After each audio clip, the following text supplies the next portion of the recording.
Namaskar, this is Priyadarshan and you are welcome in the State Council of Educational Research and Training, Bihar, Patna. Dear students, in the previous class we were doing Bharat is my home, an extract from the speech of Dr. Zakir Hussain, the third President of India. So, in this class we are going to complete the remaining part of the lesson. मेरे प्यारे students, पिछली कक्षा में हम लोगों ने Bharat is my home पाठ का अध्ययन शुरू किया था। इसके लेखक भारत के तीसरे राष्ट्रपति डॉक्टर जाकिर हुसैन हैं और इस कक्षा में हम लोग उस पाठ को पूरा करने जा रहे हैं। In the previous class, we also studied the significance of education emphasized by Dr. Zakir Hussain. I am hopeful that you must have learned that Dr. Zakir Hussain is trying to make us understand that education is the kernel part of a nation's present and future. It's crucial for the progress of an individual, a society, and at the same time the progress of the nation also depends upon its education. That's why education becomes the defining characteristic of an individual, of a society, of a nation, and at large you can say of the entire humanity. तो मेरे प्यारे बच्चों, जैसा कि doctor Zakir Hussain शिक्षा के बृहत्तर आयाम पर बात करते हैं, शिक्षा को वह एक अति महत्वपूर्ण या यूं कहें सबसे अधिक महत्वपूर्ण साधन मानते हैं। व्यक्तित्व के विकास के लिए अनिवार्य है, समाज के लिए उतना ही अनिवार्य है और राष्ट्र के लिए भी वह उतना ही अनिवार्य है। इस प्रकार शिक्षा हमारे वर्तमान को, हमारे भविष्य को संवारती है। तो शिक्षा का किरदार, शिक्षा का रोल अहम है व्यक्तित्व के विकास के लिए भी। So, all these are the things which we studied in the previous class. Let us see the succeeding part of this story. I therefore pledge myself to the loyalty of our past culture. Doctor Zakir Hussain कहते हैं कि इस तरह से मैं अपने संस्कृति के प्रति, अपने अतीत के संस्कृति के प्रति प्रतिबद्ध हूँ। From wheresoever it may have come, चाहे ये जहाँ से भी आया हो, by whomsoever it may have been contributed, जिस किसी ने भी इसमें योगदान किया हो, मैं उसके प्रति अपनी संस्कृति के प्रति प्रतिबद्ध हूँ, कटिबद्ध हूँ। I pledge myself to the service of the totality to my country's culture. अपने देश की समग्र संस्कृति के प्रति भी मैं वफादार हूँ, उसके प्रति भी मैं दृढ़ संकल्प हूँ। I pledge my loyalty to my country. और अपने देश के प्रति तो हूँ ही, irrespective of religion और language, चाहे कोई भी धर्म हो, कोई भी भाषा हो। I pledge myself to work for its strength. मैं इसकी शक्ति के लिए, मैं इसके सशक्तिकरण के लिए कार्य करता रहूँगा। Progress and for the welfare of its people, और यहाँ के जो लोग हैं, इस देश के जो वासी हैं, उसके कल्याणार्थ भी मैं प्रयत्नरत रहूँगा। Without distinction of caste, colour और क्रीड, बगैर किसी भेदभाव के, चाहे वह जाति का हो, रंग का हो या नस्ल का हो, बगैर किसी भेदभाव के मैं इस देश की संस्कृति के प्रति, इस देश के भविष्य के प्रति, इस देश के लोगों के प्रति प्रतिबद्ध, कटिबद्ध और संकल्पित रहूँगा। So this is what my dear students, doctor Zakir Hussain tells about his commitment to this country. It's very important to understand. You can understand, it's easy to understand. Just think, that which kind of politician, which kind of statesman, which kind of leadership we were having in those early years of independence, in those years of 50s, 60s. So people, we had leaders like Gandhi, Nehru, Ambedkar, Patel, so many people, including the person, the great man, the educationist about whom we are studying right now. तो बच्चों, कहने का मतलब ये है कि आप खुद ही सोचें कि किस प्रकार का नेतृत्व अपने देश को आज़ादी के ठीक बाद के वर्षों में हासिल हुआ। So you can have a comparison, आप इस पर तुलनात्मक दृष्टिकोण भी रख सकते हैं। in fact, the early years after independence, it is considered to be the golden period of India, modern India. आधुनिक भारत काल का वह स्वर्णिम युग था, because leaders of such caliber, they were present there. They came from well-to-do families, rich families, but how dedicated they were to the cause of the nation, to the cause of the people, to the cause of the society. It's really remarkable. यह सचमुच में बहुत ही प्रशंसनीय है, विशिष्ट है कि जिस कैलिबर के पॉलिटिशियन उस ज़माने में थे, उस वक्त हिंदुस्तान को मिला था। So let us see the another part of this story. The whole of Bharat is my home, is my home. पूरा भारत, संपूर्ण भारत मेरा परिवार है। It's a kind of feeling, no? Such a strong belongingness. एक होने की जो ये सोच है, यह सोच जरा सोचें कितना सुदृढ़ सोच होगा कि एक व्यक्ति दिलो दिमाग से पूरे देश को अपना परिवार मानता है, अपना होम मानता है, अपना गृह मानता है।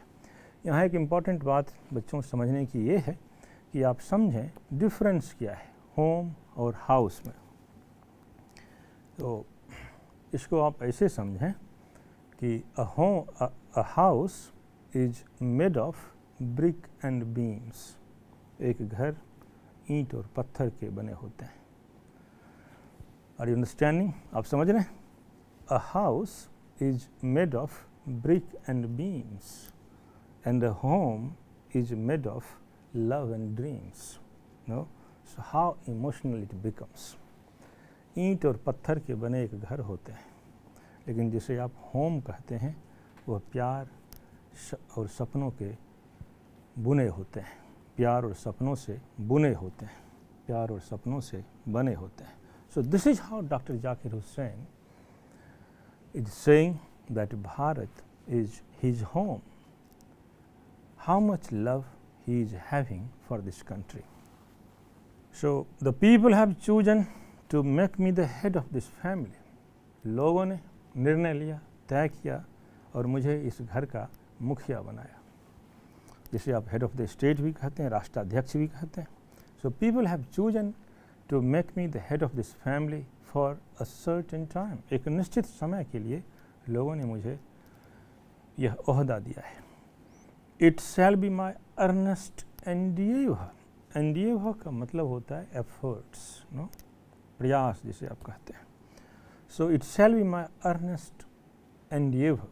यह मेरी दिली ख्वाहिश होगी, यह मेरा बेहतरीन प्रयास होगा to seek to make this home strong and beautiful. So यह मेरी दिली ख्वाहिश होगी कि यह मेरा घर सुंदर हो, सशक्त हो, a worthy home for a great people engaged in the fascinating task of building up a just and prosperous and graceful life, a worthy home for a great people. जो भी यहाँ के निवासी हैं सब के सब महान हैं और उनके लिए एक ऐसी जगह हो, यह मुल्क, यह देश, जहाँ उनकी समृद्धि हो, जहाँ इज्जत के साथ ज़िंदगी बसर करना हो, जहाँ उनको सब कुछ मिले, जहाँ की ज़िंदगी न्यायोचित हो, तो जहाँ न्याय हो, जहाँ सुरक्षा हो, जहाँ प्रेम हो. He is talking like this. Yes, sir. So the family is big. आगे वो कहते हैं जो एक समस्या है अपने देश की, उस समस्या पर वो उस समय भी गौर करते हैं. The family is big. यह परिवार बहुत बड़ा है. He is talking in fact about the population of this country. इस देश की आबादी के बारे में वो बात करते हैं. So the family is big and is constantly growing at a rather inconveniently fast pace. परिवार बहुत बड़ा है और वृद्धि की जो दर है, वृद्धि का जो रफ्तार है, वो भी अस्वाभाविक है, मतलब बहुत ज़्यादा है. We shall each one of us, हम सब जितने हैं, have to participate unsparingly, बगैर किसी भेदभाव के आप कहें, हर किसी को इसमें शामिल होना है. इन बिल्डिंग इट्स न्यू लाइफ, इसकी नई ज़िंदगी के निर्माण में हर किसी की साझेदारी होनी चाहिए, हर किसी की भागीदारी होनी चाहिए. Each in his on way, और हर कोई अपने तरीके से अपनी भूमिका निभाएगा. हर कोई अपने तरीके से अपनी भूमिका निभाएगा. इस बात को ज़रा समझें. एज फॉर एग्ज़ाम्पल, उदाहरण के तौर पर, you all are students, no, so your responsibility, your contribution to this great country, to this great nation is what. आप ज़रा सोचें, आप मुझे जवाब दें इस बात का. आप सब के सब छात्र छात्राएँ, तो इस देश के प्रति आपका बेहतरीन कंट्रीब्यूशन क्या हो सकता है एट दिस प्रेजेंट टाइम. इस वक्त अगर हम सोचें तो इस वक्त मेरे ख्याल से आप सही सोच रहे हैं. आपका जवाब यही है कि as a student you can contribute in the process of nation building by genuinely studying, by honestly studying, by attending the classroom, respecting the teachers, working hard. These are your field of activities. ये आपके कार्य क्षेत्र हैं. तो आप इस देश को बेहतर बनाने में जो आपकी भूमिका है वह यह है कि आप बेहतरीन तरीके से शिक्षा ग्रहण करें. This is the only way through which you can contribute. Similarly, myself, I am a teacher. So the best way for my contribution is teach in the best possible way to the students, no? To impart education in the best possible way. बेहतरीन से बेहतरीन सुलभ तरीके से बच्चों को शिक्षा कैसे प्रदान की जाए. This is my field of working, and if I am doing this, obviously I am contributing in the process of nation building. और मैं अगर ऐसा कर रहा हूँ तो यह सही है कि मैं राष्ट्र निर्माण में अपनी भूमिका निभा रहा हूँ. So he is talking the responsibility of each and everyone, wherever they are, whether they are farmer, whether they are scientists, whether they are doctors, engineers, laborers, workers, no. So wherever, whoever is, that person must be responsible to his deeds, and this is the only way through which he or she can contribute in the process of nation building. So the family is big and is constantly growing at a rather inconveniently fast pace. We shall each one of us have to participate unsparingly in building its new life, each in his own way.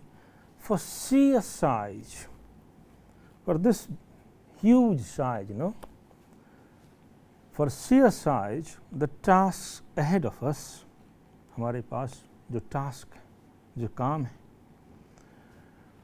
are so demanding that no one can afford to sit back and just watch or let frustration become endemic in our country. तो कार्य बहुत बड़ा है, देश का size, इसकी आबादी ये भी बहुत बड़ी है, बहुत अधिक है। तो इस हिसाब से अब उतना वक्त नहीं है किसी के पास कि कोई बैठे हाशिए पर देखे और इंतज़ार करे। वो वक्त चले गए, वो वक्त अब नहीं है। इस राष्ट्र निर्माण की परिकल्पना में हर किसी को अपनी भागीदारी बेहतरीन तरीके से निभानी है। So this is what my dear students, Dr. Zakir Hussain, by highlighting the importance of education, he has come to the point now where how an individual can contribute in the process of nation building in the best possible way, and he urges everybody to contribute. Everybody is equally responsible and everybody is equally capable. हर कोई सक्षम भी है, हर किसी के पास ये जिम्मेवारी है कि वह राष्ट्र के प्रति सजग हों। This is what we had to study in this part of the story. Let us see the succeeding part. So, the situation demands of us work. The situation, स्थिति की डिमांड है, जिस परिस्थिति में हम अभी हैं उसकी नजाकत है। ऑफ अस टू वर्क, हम सब मिलकर काम करें, सिचुएशन को समझें, सिचुएशन की नजाकत को समझें, और परिस्थिति का डिमांड है, समय की मांग है कि हम सब मिलकर काम करें। वर्क, काम करें, एंड मोर वर्क, और काम करें। साइलेंट एंड सिंसियर वर्क, काम साइलेंटली होना चाहिए, एक धुन में लगे होना चाहिए, दिखावे के लिए काम नहीं होना चाहिए। So it should be silent without making any noise, without showing any kind of no fatigue. ये हमें तंग नहीं होना है, हमें थकना नहीं है। Tirelessly we have to keep on trying, we have to keep on working.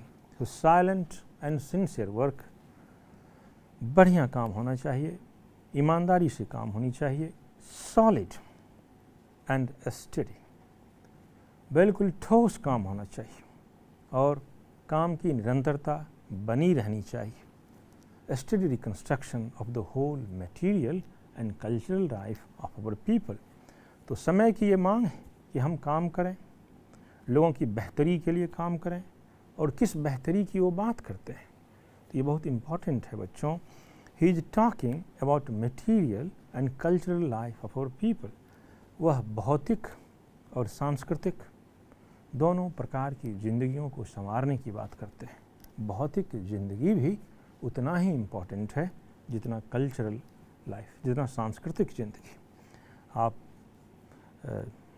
यह एक कहावत बहुत प्रसिद्ध है, आप ज़रूर सुने होंगे कि भूखे भजन न होई गोपाला, ले लो अपनी कंठी माला। सो in fact, a beggar, food is essential for a beggar, for a hungry man, no?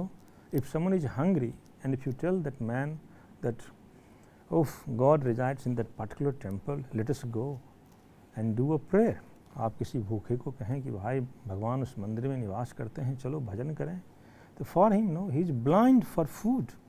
He needs food. So food and prayers both are equally important. Both needs to be achieved with hard work for the balanced development of humanity. इंसानियत के विकास के लिए या इंसानियत के विकास के क्रम में दोनों चीज़ों की बड़ी आवश्यकता है। इनफैक्ट एक बहुत पुराना निबंध है, मेरे ख्याल से आप ज़रूर कहीं पढ़े सुने होंगे, गेहूं और गुलाब उसका नाम है। ये अपने रामवृक्ष बेनीपुरी जी मुजफ्फरपुर के थे, तो उन्होंने इस निबंध को लिखा था। सो गेहूं के साथ गुलाब भी चाहिए। लोगों ने बांस के बंसी ही नहीं बांसुरी भी बनाए। तो this is how the civilization keeps on developing. So doctor Zakir Hussain gives equal importance to the development of material and cultural life both.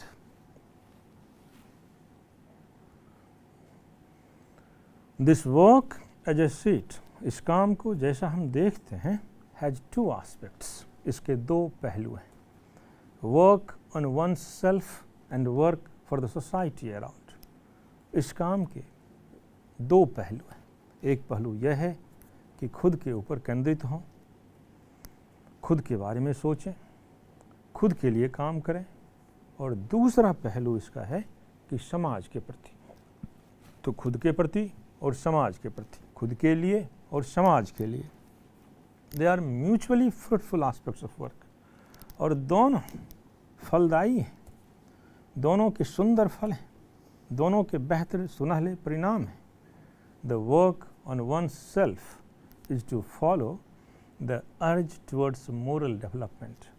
जब हम खुद पर काम करते हैं या खुद पर सोचने की जब हम बात करते हैं या खुद के लिए काम करने की बात करते हैं, तो वहाँ लेखक का रेफरेंस, लेखक कहता है वह अनिवार्य है मोरल डेवलपमेंट के लिए, इंसान के नैतिक विकास के लिए। नैतिक विकास के लिए खुद के बारे में सोचना, खुद पर ध्यान देना, खुद को अनुशासित करना, आत्मनिरीक्षण करना, खुद का अवलोकन करना, ये सारी बातें नैतिक विकास के लिए अनिवार्य हैं।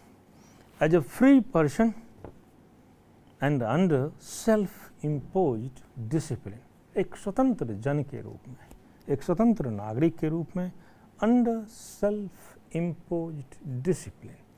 अब यहाँ देखें, वो आत्म अनुशासन की बात करते हैं। हम खुद को अनुशासित करके यह काम कर सकते हैं, किसी के डर या किसी बाहरी कार्रवाई से हम यह काम नहीं कर सकते हैं। which alone can render that development possible, और सिर्फ यही आत्मानुशासन, आत्मनिरीक्षण, आत्मावलोकन, इन सारी तरीकों से, तरकीबों से आप अपना नैतिक विकास कर सकते हैं। So which alone can render that development possible, its end product is a free moral personality. Wonderful words children, बहुत बेहतरीन शब्द हैं। जरा सोचें इस पर। It's and product, what is it's and product, इसके आखिरी परिणाम क्या है? That is a free moral personality, एक स्वतंत्र, एक निर्भीक या स्वतंत्र नैतिक व्यक्तित्व। तो इसका जो आउटकम है, इसका जो एंड प्रोडक्ट है, वह एक स्वतंत्र नैतिक व्यक्तित्व का विकास है। सो that's why so we can neglect the end product only at our peril. At our peril. Previously also we have talked about peril. Peril means danger. Peril का मतलब खतरा होता है, रिस्क होता है, जोखिम होता है। So we can neglect the end product. यह जो end product है बच्चों, आपसे अगर मैं पूछूं कि वह end product क्या है, तो वह end product नैतिक विकास है। स्वतंत्र नैतिक विकास या स्वतंत्र नैतिक व्यक्तित्व का विकास कहें, तो स्वतंत्र नैतिक व्यक्तित्व का विकास ही उसका एंड प्रोडक्ट है। और डॉक्टर जाकिर हुसैन कहते हैं, we can neglect the end product only at our peril. तो हम खुद के जोखिम पर, खुद के खतरे पर हम ये रिस्क भला कैसे लें, तो अपने रिस्क पर हम इसको दरकिनार कर सकते हैं। इस एंड प्रोडक्ट को हम दरकिनार कर सकते हैं, उसके निश्चित खतरे हैं और हम उसको नज़रअंदाज, कहने का मतलब यह है कि हम उसका नज़रअंदाज नहीं कर सकते हैं। This and product can not sustain itself, और यह एंड प्रोडक्ट जो फ्री मोरल इंडिविजुअलिटी है, नहीं तो, या जो स्वतंत्र नैतिक व्यक्तित्व है, यही एंड प्रोडक्ट है बच्चों, और हम इसको नज़रअंदाज नहीं कर सकते हैं। आगे लिखते हैं वो कि this and product can not sustain itself, और यह एंड प्रोडक्ट अपने आप में जीवित नहीं रह सकता है। Without seeking exercising itself to bring about the approximation of the society, जब तक हम समाज को इसके करीब नहीं लाते हैं, इसको करीब लाने में हम प्रयत्नरत नहीं होते हैं, हम मेहनत नहीं करते हैं, तब तक ये चीज़ हासिल नहीं हो सकता है। और इसलिए वो कहते हैं कि this and product can not sustain itself, यह अपने आप में जीवित नहीं रह सकता है, इसके लिए अनिवार्य है कि समाज उसके समीप आए। Of the society to which it is privileged to serve to a better, a juster and a more graceful way of life. So let us repeat this line. We can neglect the end product only at our peril. हम इस end product को नज़रअंदाज एक जोखिम के साथ ही कर सकते हैं।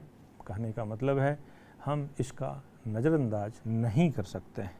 This end product cannot sustain itself without seeking and exercising itself to bring about the approximation of the society to which it is privileged to serve to a better, a juster and a more graceful way of life. और इसका कुल मकसद यह है कि एक न्यायोचित समाज की स्थापना करना, जीने के बेहतर तरीके प्रदान करना, समाज को बेहतर बनाना।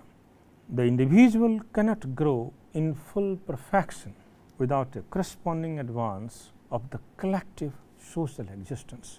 जब तक समाज का सर्वांगीण विकास नहीं होगा, समाज का समग्र रूप से विकास नहीं होगा, तब तक एक व्यक्ति का भी विकास भला कैसे संभव होगा। Let us resolve to get wholeheartedly engaged in these two aspects of work, individual and social. और इसलिए डॉक्टर जाकिर हुसैन हम सब से अपील करते हैं कि यह जो व्यक्तिगत कार्य हैं और यह जो सामाजिक कार्य हैं, दोनों अहम हैं, दोनों महत्वपूर्ण हैं और हमें दोनों के लिए प्रयत्न करने चाहिए। So dear children, doctor Zakir Hussain, of course the whole lesson, this whole extract is based on education, its significance, its contribution, how it is helpful in the building of a society, an individual, a nation. So this is what Dr. Zakir Hussain had to say in this part of this story. Let us see the next one.